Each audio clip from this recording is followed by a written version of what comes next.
ایک اور اہم خبر ہے، نیول چیف ایڈمرل نوید اشرف نے ملائیشیا کے نیشنل ہائیڈروگرافک سینٹر کا دورہ کیا ہے۔ ISPR کے مطابق نیول چیف کو گارڈ آف آنر پیش کیا گیا اور ان کی رائل ملائیشین نیوی کے سربراہ سے ملاقات ہوئی۔ ملاقات میں بحری تربیت، ڈیٹا شیئرنگ اور پیشہ ورانہ تعاون کے فروغ پر زور دیا گیا۔ پاک ملائیشیا بحری شراکت داری مزید مضبوط بنانے کے عزم کا اعادہ کیا گیا۔ نیول چیف نے علاقائی بحری استحکام میں پاک نیوی کے کردار کو اجاگر کیا۔ ملاقات میں بحری سلامتی کے چیلنجز سے نمٹنے کے لیے مشترکہ حکمت عملی پر اتفاق کیا گیا۔ ایک اور اہم خبر ہے، نیول چیف ایڈمرل نوید اشرف نے ملائیشیا کے نیشنل ہائیڈروگرافک سینٹر کا دورہ کیا ہے۔ ISPR کے مطابق نیول چیف کو گارڈ آف آنر پیش کیا گیا اور ان کی رائل ملائیشین نیوی کے سربراہ سے ملاقات ہوئی۔ ملاقات میں بحری تربیت، ڈیٹا شیئرنگ اور پیشہ ورانہ تعاون کے فروغ پر زور دیا گیا۔ پاک ملائیشیا بحری شراکت داری مزید مضبوط بنانے کے عزم کا اعادہ کیا گیا۔ نیول چیف نے علاقائی بحری استحکام میں پاک نیوی کے کردار کو اجاگر کیا۔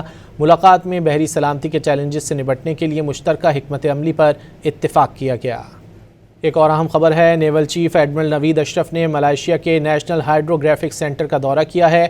ISPR کے مطابق نیول چیف کو گارڈ آف آنر پیش کیا گیا اور ان کی رائل ملائیشین نیوی کے سربراہ سے ملاقات ہوئی۔ ملاقات میں بحری تربیت، ڈیٹا شیئرنگ اور پیشہ ورانہ تعاون کے فروغ پر زور دیا گیا۔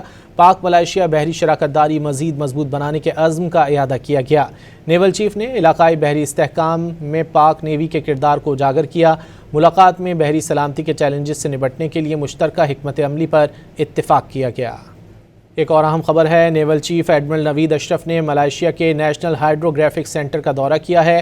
ISPR کے مطابق نیول چیف کو گارڈ آف آنر پیش کیا گیا اور ان کی رائل ملائیشین نیوی کے سربراہ سے ملاقات ہوئی۔ ملاقات میں بحری تربیت، ڈیٹا شیئرنگ اور پیشہ ورانہ تعاون کے فروغ پر زور دیا گیا۔ پاک ملائیشیا بحری شراکت داری مزید مضبوط بنانے کے عزم کا اعادہ کیا گیا۔ نیول چیف نے علاقائی بحری استحکام میں پاک نیوی کے کردار کو اجاگر کیا۔ ملاقات میں بحری سلامتی کے چیلنجز سے نمٹنے کے لیے مشترکہ حکمت عملی پر اتفاق کیا گیا۔